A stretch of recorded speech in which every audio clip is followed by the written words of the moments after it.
I want to just give you a short little lesson because this is going to have a homework for you before we get into the next one. On this one, I want you to really discover who is your ideal customer. This I call, in the marketing world, we all call it an avatar. You know, just like on the movie, there's like an exact copy of like this individual being on another body, right? So basically this is the same concept. We're trying to get an exact individual who is an ideal customer. I'm talking about everything. What is the exact age, demographic, socioeconomic level? What are the things that they're interested in? What do they buy? What do they don't buy? What do they like animals? Do they buy houses? All that stuff. So what I want you to do, if you've been in business for several years, is that before we go on to the next lesson, I want you to do a good research. And this is going to require some physical, actual research. Go for your customer database. Understand your customer, study what your business is, and do some research about it outside to find out what is the ideal customer.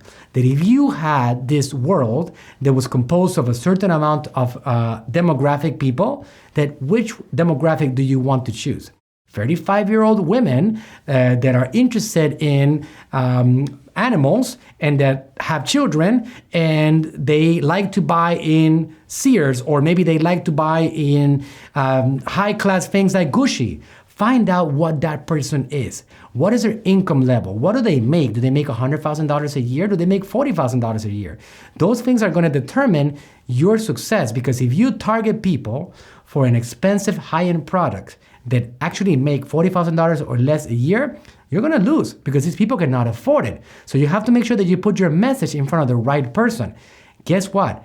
Good news for you guys. I'm gonna show you this on the next lesson. But in the audience insights, which we're gonna cover on the next lesson, you will be able to actually discover income levels for people. Do you know that on Facebook you can target based on household income? So if you have something, for example, that is a high-end product, a $995 product, for example, you guys paid a lot of money to be in this course. Do you think that I want to target people that make $30,000 or less? Absolutely not. Maybe eventually when they graduate and they make more money, then I'll bring them into my funnels. But in the meantime, I'm going to exclude them every single time. Now you might wonder, how does Facebook have that data? Guys, they have contracts with big rating agencies. Companies like, for example, Nielsen. There's a lot of companies that have made partnerships with Facebook and now provide them with a lot of data, what they call science data science, that gives you information for you to find your ideal customers nonstop, time after time. So if you have an Amazon brand, an e-commerce brand, or if you have a service, a local service, and all you do is sell a package that's $195, for example, a beauty salon, it's $100 a month. Well, you can rest assured that male are not going to be interested, number one.